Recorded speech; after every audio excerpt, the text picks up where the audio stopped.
গুৰুজনে কৈছে লগত নিব নৰা ধনকে ঘটি নাথাকিবা, লগত নিব পৰা ধনু তাৰ মাজতেই ঘটিবলৈ যত্নপৰ হ'বা।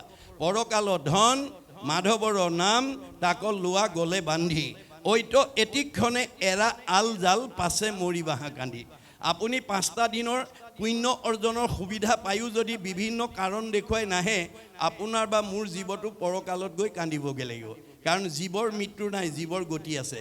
আৰু ই 3টা কৰ্মফলত ঘূৰি থাকে, প্ৰাৰব্ধ, আৰব্ধ, অনাৰব্ধ। আপোনালোকৰ এই 13খন গাঁৱত যিবিলাক গৃহস্থী বাস কৰি আছে, পূৰ্ব জন্মৰ পৰা যি বেছি পুণ্য লৈ আহিছে সি চবতকৈ ওপৰত থাকিব। মধ্যম পুণ্য লৈ অহাজন মধ্যমত থাকিব, কম পুণ্য লৈ অহাজন কমত থাকিব। আপোনাৰ পুণ্যৰ অনুপাতেহে আপোনাক ভগৱানে অৱস্থান কৰিব। ভগৱান হ'ল বুলি এক বিন্দুও আপোনাক ইচ্ছা কৰি তল ওপৰ কৰিব নোৱাৰে। গতিকে আপোনাৰ পুণ্যৰ ওপৰত ভিত্তি কৰিহে প্ৰতিষ্ঠা কৰিব। ই কিন্তু স্থায়ী নহয়, ই গতিশীল। বহুত দুখীয়া মানুহ ধনী হৈ যাব যদি আজিৰ দৰে অনুষ্ঠানলৈ আহি পৰকালৰ ধন সঞ্চয় কৰিব পাৰে।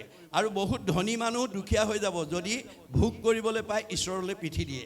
সেইকাৰণে মাধৱদেৱে কৈছে ঐশ্বৰ্য ভোগৰ মদে মত্ত হৈয়া যিটো জন পৰাংমুখ ভৈল যিটো জন, যেন জীৰ্ণ গায়ী আতি দুৰ্ঘুৰ সংসাৰ মহা পংকে পৰি হৈ অমগন। আমি পাৰ্থিৱ ধন ঐশ্বৰ্য পূৰ্ব জন্মৰ পুণ্যৰ ফলত ভোগ কৰিবলৈ পায় যদি এই জন্মত আমি ভগৱানৰ ভাললৈ পিঠি দিওঁ, ভগৱন্তৰ কথাৰ প্ৰতি গুৰুত্ব নিদিওঁ, তেতিয়া আমাৰ অৱস্থাৰ চকৰিটো ঘূৰাবলৈ বেছি সময় নালাগে। চক্ৰবৎ পৰিৱৰ্তনতে দুখানিছ সুখানিছ। আমাৰ জীৱনৰ সুখ দুখবিলাক ভগৱানে ঘূৰাই থাকি আনন্দ কৰি থাকে। এইটোৱে ভগৱন্তৰ বিনোদ বিলাস আনন্দ। এইটোকে মায়া বুলি কৈছে। মাধৱৰ মায়াৰ কমনে পাবে অন্ত, ঐশ্বৰ্য দৰিদ্ৰ হোৱে দুখী ধনৱন্ত। স্বৰ্গীয় নৰকে নৰকীয় স্বৰ্গে যায়, সৰ্বকালে সুখ দুখ একো স্থানে নাই। সংসাৰৰ সুখ দুখ জানা সবে মায়া, তিলেকতে অন্তৰে মেঘৰ যেন ছায়া। আকাশত থকা ডাৱৰ বতাহে কেনেকৈ কোন সময়ত উৰাই কলৈ লৈ যাব তাৰ যেনেকৈ নিৰ্দিষ্টতা নাই, আপোনাৰ জীৱনৰ সুখ দুখ কেনেকৈ প্ৰভু ভগৱন্তই কৰ্ম দুখত অঁতৰাই নিব তাৰো সিদ্ধান্ত নাই। গতিকে আমি ভাগৱত শুনি 5জনৰ ভিতৰত যদি গুণগতভাৱে এজন হ'ব পাৰোঁ, তেতিয়াহ'লে মানুহেতো হিংসা কৰি নোৱাৰে, স্বয়ং ভগৱানেও আমাৰ পদচ্যুত কৰিব নোৱাৰে। সন্ত মহন্ত ভক্ত বৈষ্ণৱ সাধু আমি গুণগতভাৱে এই 5জনৰ ভিতৰত যদি এজন হ'ব পাৰোঁ, মানুহেতো হিংসা কৰি নোৱাৰে, স্বয়ং ভগৱানেও আপোনাক পদচ্যুত কৰিব নোৱাৰে। যাৰ উদাহৰণ প্ৰহ্লাদে দেখুৱাই থৈ গৈছে। প্ৰহ্লাদৰ পিতৃ হিৰণ্যকশিপুক নৃসিংহ অৱতাৰত যেতিয়া বধ কৰিছিল, নৃসিংহৰ খং মাৰ যোৱা নাছিল। দেৱতাসকল তেওঁৰ ওচৰত চাপিবলৈ সাহস কৰা নাছিল। প্ৰহ্লাদক ক'লে যোৱা তুমি তুতি কৰা। তেতিয়া গৈ তেওঁ তুতি কৰিলে, প্ৰভু মোৰ পিতাদেৱে তোমাৰ ওচৰত বহুত অপৰাধ কৰিলে, মোৰ মুখলৈ চাই পিতাদেৱক তুমি গতি দিব লাগে। তেতিয়া নৃসিংহই হাঁহি পেলাই কৈছিল, হেৰৌ প্ৰহ্লাদ, তই হেন বৈষ্ণৱ পুত্ৰ ভৈলি যাৰ, 21 পুৰুষ তই কৰিলি উদ্ধাৰ। তোৰ দৰে বৈষ্ণৱ পুত্ৰই দেউতাৰ কথা বাদ দে, অতীতাহ পুৰুষা সপ্ত ভৱিষ্যস্য চতুৰ্দশ, নৰ তাৰ হৈতে সৰ্বান কলো কৃষ্ণ ইতি কীৰ্তনাথ। গতিকে কৃষ্ণ সংস্কৃতি অৱলম্বন কৰা পুত্ৰই অতীতৰ 7 পুৰুষ, ভৱিষ্যতৰ 14 পুৰুষ, 14 7 21 পুৰুষ উদ্ধাৰ কৰিলে। দেউতা তাৰ মাজতে গ'ল, দেউতাৰ কাৰণে চিন্তা কৰিব নালাগে। তেনেহ'লে মোক তোমাৰ ওচৰলৈ লৈ যোৱা, নোৱাৰোঁ আনিব, কাৰণ তোমাৰ পুণ্য জমা হৈ আছে। গতিকে তুমি ৰজা হ'বই লাগিব। ৰজা হৈ ভোগভুঞ্জি পুণ্য কৰা ক্ষয়। মনত ৰাখিব কথাটো। গতিকে পুণ্যই আমাক ভোগ দিয়ে, পাপে দুখ দিয়ে। এই কথা ভাগৱতে আমাক কৈ আছে। আগন্তুক 26 চনৰ ইলেকশ্যন আহি আছে। ইয়াত আপোনালোকৰ সমষ্টিৰ পৰা কেইবাজনো 10-12জনে হয়তো প্ৰতিদ্বন্দ্বিতা কৰিব বিভিন্ন দল সংগঠনৰ পৰা। আমাৰ ভাগৱতৰ মতে আমি কোনো তাৰ কাৰণে আমি মানে সমালোচনা কৰিব নালাগিব, বৰঞ্চ আমাৰ এই সমষ্টিৰ মানুহে আনন্দ কৰিব লাগিব, গৌৰৱবোধ কৰিব লাগিব। কি বুলি যে আমাৰ সমষ্টিটোক আগুৱাই নিবৰ কাৰণে MLA প্ৰতিদ্বন্দ্বিতা কৰা যোগ্য ব্যক্তি 10জন আছে, কিন্তু কেইজন জিকিব? এজন জিকিব। কোন জিকিব? আমাৰ 14 স্কন্ধ ভাগৱতত কৈছে কোন জিকিব।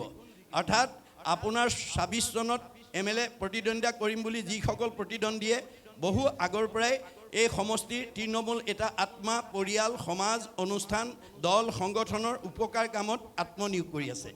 এই 10জনৰ ভিতৰত যাৰ পুণ্য নম্বৰটো বেছি হ'ব, তেওঁ বাই হুক অৰ বাই ক্ৰুক তেওঁকেই ভগৱানে জিকাব। আমাৰ মতে এখেত জিকিব লাগিছিলে, কিন্তু ফলাফলত এখেত জিকিলে। ভগৱন্তই কৈছে তুমি চৰ্ম চকুৰে চাইহে কৈছা এওঁ জিকিব লাগে বুলি। মইতো 14জন সাক্ষী 2জন কেৰেণীৰ তথ্য ভিত্তিত এওঁক জিকাইছোঁ। চৈধ্যয় ভুৱনে লোক আছে যত মানে সবাহাৰে ন্যায় নীতি দেখে বিদ্যমানে চিত্ৰগুপ্ত নামে দুয়ো লিখক নিৰ্ভয় সবাহাৰে পাপ পুণ্য তেৰেজ কৰয় গুপুত পাপক গুপ্ত লিখকে লিখয় দেখা মানে পাপচিত্ৰ লিখন্ত নিশ্চয় 14 জন সাক্ষীত আৰু থাকয় লগত ভান্দিবে নোৱাৰে পাপ পুণ্য আছে যত আপুনি ৰাতিপুৱা শুই উঠাৰ পৰা গধূলা খোৱালৈকে জন্মৰ পৰা মৃত্যুলৈকে যিবোৰ কৰ্ম কৰিব তাৰ ভাল বেয়া পাপ পুণ্যবিলাক চিত্ৰগুপ্তই লিখি যাব চিত্ৰই দেখা পাপ লিখিব গুপ্তই নেদেখা পাপ লিখিব আৰু আমাৰ লগত 14 জন দেৱতা সাক্ষী ৰূপে ৰাখিছে চকুৰ লগত সূৰ্য দেৱতা কাণৰ লগত দগদিকপাল নাকৰ লগত অশ্বিনী কুমাৰ মুখৰ লগত অগ্নি দেৱতা জিভাৰ লগত বৰুণ দেৱতা ছালৰ লগত বায়ু দেৱতা হাতৰ লগত ইন্দ্ৰ দেৱতা ভৰিৰ লগত বিষ্ণু দেৱতা ভৰিত বিষ্ণু থাকে কাৰণে আমি ভৰিত সেৱা কৰোঁ গুজ্জৰ লগত মিত্ৰ দেৱতা লিংগৰ লগত প্ৰজাপতি বুদ্ধিৰ লগত ব্ৰহ্মা চিত্ৰৰ লগত বাসুদেৱ মনৰ লগত চন্দ্ৰ অহংকাৰৰ লগত ৰুদ্ৰ এই 14 জনৰ সাক্ষীৰ তথ্য ভিত্তিতহে আমাৰ মানে জয় পৰাজয় হ'ব আপুনি আমি বাহিৰৰ পৰা দেখিছোঁ আমাৰ সেইকাৰণে দাৰ্শনিক পণ্ডিতে কৈছে things are not what they seem আপুনি বাহিৰৰ পৰা দেখা বস্তুটো আচল বস্তু নহয় বাহিৰে ৰং চং ভিতৰি কোৱা ভাতুৰি আপুনি বাহিৰৰ পৰা দেখা মানুহজন ঠিকে আছে ভিতৰত তেওঁ বহুত বেয়া স্বভাৱো থাকিব পাৰে সেইখিনি আমাক 14 জন সাক্ষী দুজন কেৰেণীয়ে নিৰ্ণয় কৰি ভগৱন্তক তথ্য প্ৰদান কৰিব এই তথ্য ভাগৱতে দি আছে এতিয়া আমাৰ ইয়াৰ মাজেদি শুকদেৱে মৃত্যুমুখী পৰীক্ষিতক কৈছে কি বুলি এবে শুনি উপপ্ৰভু কৃষ্ণৰ চৰিত্ৰ ভকতত পৰে যাৰ নাহি মহামিত্ৰ তোমাক মই এতিয়া এনেকুৱা এই মধ্যম দশমলৈকে তোমাক বহুত কৃষ্ণৰ কথা ক'লোঁ কিন্তু মই এতিয়া তোমাক আৰু এটা ভাল কৃষ্ণৰ চৰিত্ৰ সম্পৰ্কে ক'ম সেইটো হৈছে কি ভকতত পৰে যাৰ নাহি মহামিত্ৰ ভগৱন্তৰ ভকততকৈ প্ৰিয় আৰু নাই ভকতত স্নেহে কৃষ্ণৰ অৱতাৰ ভকতৰো কৃষ্ণদেৱ ইষ্ট নাহিত আৰ যে ভকত ভগৱন্ত অভিন্ন ভকতে ভগৱন্তৰ কথা ভাবে আৰু ভগৱন্তই ভকতৰ কথা ভাবে গতিকে ভগৱন্তৰ বৈশিষ্ট্য কি তেওঁ নিজতকৈও ভকতক ভাল পায় আৰু ভকতৰ ৰক্ষণাবেক্ষণৰ কাৰণে তেওঁ যুগে যুগে অৱতাৰ হৈ আছে হৈ থাকিব স্বভাৱতে অজময়ী জন্ম নাহি যাৰ ভকতৰ ইচ্ছাই মই ধৰো অৱতাৰ আমাৰ ভকতৰ ইচ্ছা পূৰণ কৰিবৰ কাৰণে ভগৱন্তই অৱতাৰ ধাৰণ কৰে গতিকে আজি তাৰিখতো আপুনি ভগৱন্তক অৱতাৰ কৰিব পাৰিব আমাৰ ভাগৱতৰ দৰ্শন মতে কিন্তু আপুনি ভকত হ'ব লাগিব আৰু ভকতৰ প্ৰিয় হ'বৰ কাৰণে আপোনাৰ পৰিয়ালটো প্ৰিয় হ'বৰ কাৰণে আমি প্ৰত্যেকজন সদস্যকে ভকত কৰিবলৈ যত্ন কৰিব লাগিব ভকত কৰিবলৈ কাণত গামোচা চেলেং দিলে নহ'ব চেলেং গামোচা ভকত নহয় ভকত হ'বলৈ হ'লে আমাৰ 3টা আখৰৰ বৈশিষ্ট্য আমাক লাগিব ভকত ভ আখৰে কি কৈছে ভ শব্দে ভগৱন্ত ভৱ বিমোচন ভজন ভক্তিত তুষ্ট হুৱন্ত সিজন ভগৱন্তই কাক ভাল পায় মানুহৰ জন্ম পাই যি পুৱা গধূলি গা পা ধুই ধূপ এডাল লগাই তেওঁ উপাসনা কৰে মাক বাপেকে কোন ল'ৰা ছোৱালীক ভাল পায় যি ল'ৰা ছোৱালীয়ে মাক বাপেকক শ্ৰদ্ধা কৰে ভক্তি কৰে মৰম কৰে আদৰ কৰে সন্মান কৰে কথা শুনে হাক বচন মানে দিহা পৰামৰ্শ মতে চলে সেইটো সন্তান সকলো মাক বাপেকৰ মৰমৰ কোনোবা সন্তান হৈ যদি মাক বাপেকক শ্ৰদ্ধা নকৰে ভক্তি নকৰে মৰম নকৰে আদৰ নকৰে কথা নুশুনে হাক বচন নামানে দিহা পৰামৰ্শ মতে নচলে সেইটো সন্তান কোনো মাক বাপেকৰ প্ৰিয় হ'ব নোৱাৰে এইটো যেনেকৈ বাস্তৱ সত্য আমি কাৰ সন্তান যিজনৰ টিপিটিত তুষ্ট হ'ব দেও জানিবা সিজন পিতৃ এক কৃষ্ণ দেও আমাৰ সকলোৰে পিতৃ কৃষ্ণ আমি তেওঁৰে সন্তান গতিকে আমি তেওঁৰ সন্তান হৈ পুৱা গধূলি তেওঁৰ গুণ নাম লৈছোনে নাই তেওঁক আৰাধনা কৰিছোনে নাই তাৰ ওপৰতে আমাক ভগৱানে কিমান ভাল পাব কিমান বেয়া পাব কিমান সুখত ৰাখিব কিমান দুখত ৰাখিব কিমান উন্নতি কিমান অৱনতি হেতু নিৰ্ভৰ কৰিব এক নম্বৰ কথা ক শব্দে কৃষ্ণ ভজি পবিত্ৰ পৰম আত্মাক দেখন্ত কৃষ্ণ সমস্ততে সম ক আখৰে কৈছে আত্মা দৃষ্টিত আমি সকলো সমান দেহৰ কিন্তু বৈষম্যতা আছে দেহৰ মতা আছে মাইকী আছে বগা আছে ক'লা আছে ওখ আছে চপৰ আছে শকত আছে ক্ষীণ আছে আপোন আছে পৰ আছে চুত আছে বড় আছে এইবোৰ দেহৰ ধৰ্মহে আত্মাৰ ধৰ্ম নহয় গতিকে আমি দেহ ধৰ্ম এৰি আত্মা ধৰ্ম ল'ব লাগিব ক আখৰে আমি সকলো একাত্মা বুলি কৈছে আত্মাৰ দিশত আমাৰ কোনো মতা মাইকী ডাঙৰ সৰু ওখ চাপৰ আপোন পৰ চুত বৰ নাই আত্মা কেনেকৈ আছে আমাৰ দেহত ঋগ্বেদত কৈছে কে খাগ্ৰ শতভাগস্য শতাংশ সাদিচাত্মক জীৱ সূক্ষ্ম অৰূপ অয়ং সংখ্যাতিটো হি চিৎকণ আমাৰ দেহত ভগৱন্তৰ পৰম ব্ৰহ্মৰ অংশ কিমান পৰিমাণে আছে বুলি যদি কোনোবাই প্ৰশ্ন কৰে তেতিয়া ঋকবেদক দোহাই দি ক'ব লাগিব চুলিৰ আগ এডাল 10,000 ভাগ কৰি এভাগ ল'লে যিমান সূক্ষ্ম অণু হয় সিমান সূক্ষ্ম অনুৰূপে গুৰি পৰুৱাত যিমান হাতীটোতো সিমান বুঢ়া মানুহত যিমান কেঁচুৱা ল'ৰাটোতো সিমান দেহৰহে কেঁচুৱা বুঢ়া আছে দেহৰহে ডাঙৰ সৰু আছে আত্মাৰ নাই এই আত্মজ্ঞানটো যিদিনা আধ্যাত্মিক জ্ঞানটো যিদিনাখন আমাৰ উপলব্ধি হ'ব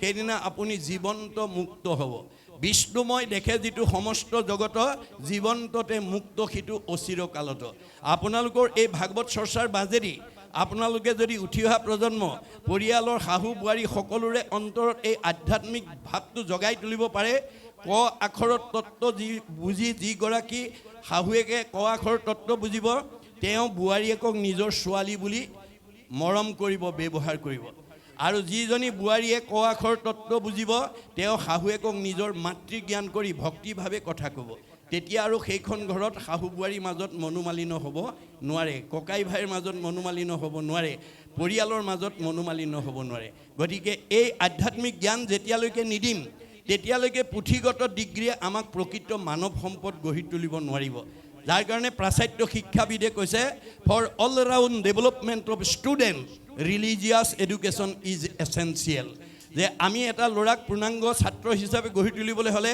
বা মানৱ সম্পদ হিচাপে গঢ়ি তুলিবলৈ হ'লে পুথিগত জ্ঞানৰ লগত আধ্যাত্মিক আৰু ধৰ্মীয় শিক্ষা তাত যোগ দিবই লাগিব আৰু ৰুচুই কৈছে the religious education should be included in the curriculum because it is the religion that the fact of youth can be set on the road to the absolute values truth beauty and goodness গতিকে আমি সত্য শিৱ সুন্দৰক আৰাধনা কৰিবলৈ হ'লে পুথিগত জ্ঞানৰ লগত আমি আধ্যাত্মিক জ্ঞান সংযোগ কৰিব লাগিব ধৰ্ম জ্ঞান যোগ কৰিবই লাগিব যাৰ অভাৱৰ কাৰণে আপোনালোকৰ এই 13খন গাঁৱৰ আদৰ্শ বহুত গাঁৱত নথকাৰ কাৰণে বহুত পিতৃ মাতৃয়ে পঢ়াই শুনাই ল'ৰা ছোৱালীক কাৰোবাক ডক্টৰে উপাধি লৈছে কোনোবা ডাক্তৰ ইঞ্জিনিয়াৰ অফিচাৰ প্ৰবক্তা অধিবক্তা বুদ্ধিজীৱী জ্ঞানী মানি বহুত উচ্চপদস্থ বিষয়ত চাকৰি কৰা যোগ্যতা অৰ্জন কৰি দিছে কিন্তু বেদৰ দৰ্শন ভাগৱতৰ দৰ্শন নজনাৰ কাৰণে সেই পুত্ৰসকলে আজি আমাৰ সমাজলৈ কি আদৰ্শ এৰিছে আনৰটো দূৰৰ কথা জন্মগত বৃদ্ধ পিতৃ মাতৃক বৃদ্ধ বয়সত কেনেকৈ সেৱা কৰিব লাগে শুশ্ৰূষা কৰিব লাগে মৰম কৰিব লাগে লালন কৰিব লাগে পালন কৰিব লাগে তাক নাজানি বৃদ্ধাশ্ৰমলৈ খেদি পঠিয়াইছে আমাৰ দশম স্কন্ধ ভাগৱতত ভগৱন্ত শ্ৰীকৃষ্ণই পুৰকংশক বধ কৰি অন্ধকাৰ কাৰাগৰৰ পৰা পিতৃ মাতৃক বসুদেৱ দৈৱকীক উলিয়াই আনি দীঘল দি পৰি কৈছে হে পিতৃ মাতৃ তোমালোকে মোৰ কাৰণে জীৱনত বহুত কষ্ট পালা মই মানৱ জীৱনৰ 100টা বছৰ তোমালোকৰ ঋণ পৰিশোধ কৰিব নোৱাৰোঁ যিটো পিতৃ মাতৃ জন্মিলেক দেহ পুখিলেক অনুদিন শতেক বৎসৰে সিটো পুত্ৰে তাৰ খুজিবে নপাৰে ঋণ যি পিতৃ মাতৃয়ে জন্ম দি আমাক এই বিশ্ব সংসাৰ দিলা দেখুৱালে আমাৰ মানৱ জীৱনৰ 100টা বছৰত আমি সেই পিতৃ মাতৃৰ ঋণ পৰিশোধ কৰিব নোৱাৰোঁ তেনেস্থলত ভাগৱন্তৰ দৰ্শন নজনাৰ কাৰণে পুত্ৰ হুয়া যিটো পিতৃক নোপোষয় দুৰ্জন আতি আবাতি তাহাৰো মাংসক তাকে খুৱাবই জমৰ কিং কৰে কাটি কোনোবা পুত্ৰই যদি বৃদ্ধ পিতৃ মাতৃক অৱজ্ঞা কৰে অনিহা কৰে অশ্ৰদ্ধা কৰে তেওঁ ইমান দুখৰ দোষী হ'ব লাগিব তাৰ মাংস কাটি কাটি জম কিং কৰে তাকেই খুৱাব অকল সিমানেই নহয় বৃদ্ধ পিতৃ মাতৃ গুৰু বন্ধুজন নোপোষে পিতৃ পুত্ৰক নিশ্বাস কাৰণতে জীৱনতে থাকোঁতে জানিবা সিটো মৃতক বৃদ্ধ পিতৃ মাতৃক অৱজ্ঞা কৰা সন্তান যদিও উশাহ নিশাহ লৈ জীয়াই আছে সি জীয়াতে মৰা গতিকে জীয়াতে মৰা সন্তান হিচাপে যাতে আমি সমাজত পৰিচয় দিব লগা নহয় জীয়াতে মৰা সন্তান যাতে আমি জন্ম দিব লগা নহয় তাৰ কাৰণে আপোনালোকৰ এই 13খন গাঁৱৰ আদৰ্শৰে আমি প্ৰত্যেকখন গাঁৱে ভাগৱতৰ চৰ্চা কৰিব লাগিব যদি জীৱন্ত অৱস্থাত প্ৰথম স্কন্ধৰ পৰা দ্বাদশ স্কন্ধ ভাগৱত শুনাৰ সৌভাগ্য ল'ব পাৰে আপুনি জীৱন্ততে পৰীক্ষিতৰ দৰে মুক্তি পথ প্ৰশস্ত হৈ যাব এই তথ্য আমাক দি আছে আজি ভাগৱতৰ তথ্য নজনাৰ কাৰণে আজি আমাৰ ইজনে সিজনক হিংসা কৰি ইজনে সিজনক দুখ দি নিজে সুখী হ'ব বিচাৰি আছে এই স্বভাৱটো আমাৰ ভাগৱতে নাকচ কৰিছে যে আমি কেতিয়াও মোৰ নিজৰ সুখৰ কাৰণে আনৰ এজনক দুখ দিব নালাগে মোৰ পৰিয়ালটো সুখৰ কাৰণে আন এটা পৰিয়ালক যাতে আমি দুখ দিব লগা নহয় সৰ্বপল্লী ৰাধা কৃষ্ণনে কৈছে we need not cut down the tree to get at the fruit আমি গছ এজোপাৰ ফলখিনি পাবৰ কাৰণে গছজোপাৰ গুৰিটো কাটিব নালাগে in order to perfect human society it is not necessary for us to destroy the family or the nation আমি এটা জাতি বা সমাজৰ নিজৰ উপকাৰৰ কাৰণে আনক যাতে দুখ দিব লগা নহয় দুখ দিব পাৰিব কি হ'ব পাপ আয় পৰপীড়নম আপুনি নিজৰ সুখৰ কাৰণে যদি আনক দুখ দিয়ে আপোনাৰ পাপ হ'ব পাপ হোৱাৰ লগে লগে আপোনাৰ জীৱনলৈ দুখ দুৰ্গতি নামি আহিব, আয়ুস কাটি দিব। 100 বছৰ ভোগ কৰিবলৈ নাপায়। আমাৰ আনক হিংসা কৰা মানুহ 100 বছৰ ভোগ কৰিবলৈ নাপায়। কাৰণ কাক হিংসা কৰিব? চবতে ভগৱান আছে। দেহটোহে পাৰ্থক্য আছে। কুকুৰৰ চিগাৰ ল গদৰ ভৰো আত্মাৰাম। দেহটোহে কুকুৰ মেকুৰী গাহৰি, আত্মা নহয়। কৰ্ম ফলেহে কুকুৰ মেকুৰী হৈছে, তাত আমাৰ হাত নাই। আমাক মানুহৰ জন্ম দিছে পৰিয়ালত, সমাজত, ওচৰ চুবুৰীয়াৰ লগত মিলা প্ৰীতি মৰম চেনেহত থাকিবৰ কাৰণে। আমি যদি ভাগৱতৰ দৰ্শন নাজানি কাৰোবাৰ পৰিয়ালত যদি শাহু বোৱাৰীয়ে কাজিয়া কৰি থাকে, ককাই ভাইয়ে কাজিয়া কৰি থাকে, স্বামী স্ত্ৰীৰ মাজত কাজিয়া কৰি থাকে, সীমা ঘূৰীয়াৰ মাজত কাজিয়া কৰি থাকে, তেতিয়া ভগৱানে ওপৰৰ পৰা চাই কয় তোমালোকক চাৰিমুঠি জীৱৰ ভিতৰত সৰ্বশ্ৰেষ্ঠ উপাধি দি মিলা প্ৰীতিয়ে থাকিবৰ কাৰণে, মৰম চেনেহত থাকিবৰ কাৰণে, একতাৰ দোলে বান্ধ খাই থাকিবৰ কাৰণে তোমালোকক জন্ম দিছিলোঁ। আৰু তোমালোকে জ্ঞাতি হিংসা কৰা কুকুৰৰ দৰে কাজিয়া কৰে। এইবাৰ একেবাৰে জেগাত দি দিম, যিমান কৰা কৰি থাকিবা। কাৰোবাৰ যদি কাজিয়া কৰাৰ স্বভাৱ আছে আজি ইয়াতে এৰিব। শাহু বোৱাৰীয়ে কাজিয়া কৰিব পাৰিব, দুইজনীয়ে কুকুৰৰ জন্ম ল'ব লাগিব। স্বামী স্ত্ৰীয়ে কাজিয়া কৰিব পাৰিব, দুইজনে কুকুৰৰ জন্ম ল'ব লাগিব না।